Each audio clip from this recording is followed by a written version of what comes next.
Okay, Megan, let's try this again. We were on this page where they were chipping away the ice so that the whales could come up to breathe. And it says down at the bottom, day after day they chipped back the edges of the ice, trying to make more room for the whales to come up to breathe. And they were giving each other turns so the babies could have more time to come up. Now let's go to the next part. On the next page, we see that Gloshka sings to the whales as she is chipping the ice. It says she sang to the whales while she worked, trying to let them know help was on the way. Each day the whales grew weaker from hunger. So we talked about that. It's kind of like when we don't eat, we start getting weak. We need food so that our bodies can be stronger.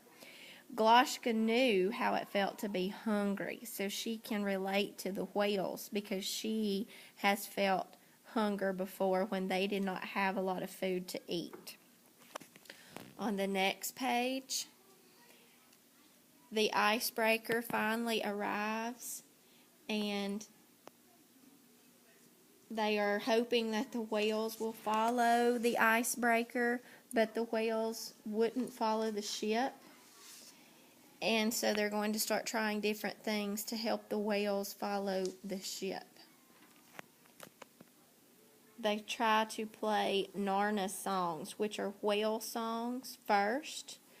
It says right here, I've heard that trapped whales will sometimes follow the singing of other whales. We'll try playing a recording of whale songs. Gloshka felt a shiver down her back.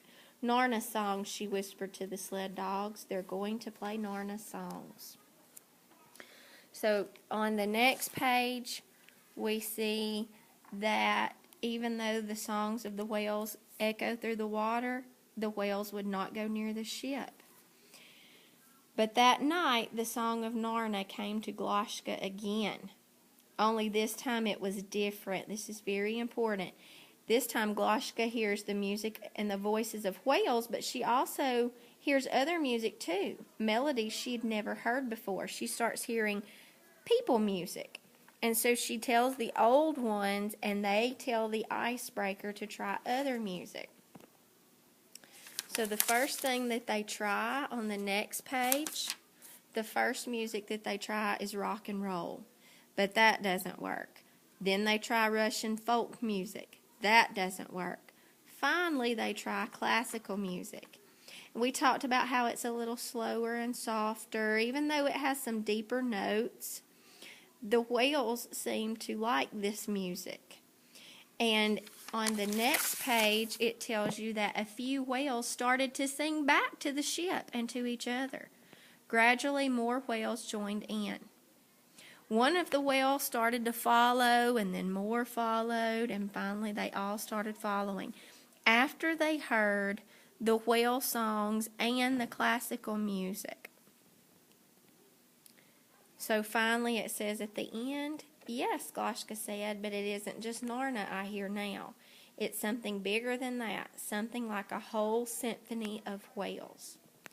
Now, Megan, after you go through the story, now work on your study guide that I have sent home. See if you can answer the questions, and then get the copy of this answer key and check your answers to see if you got them correct. And I will send your test, and you can take your test tomorrow. Bye, Megan.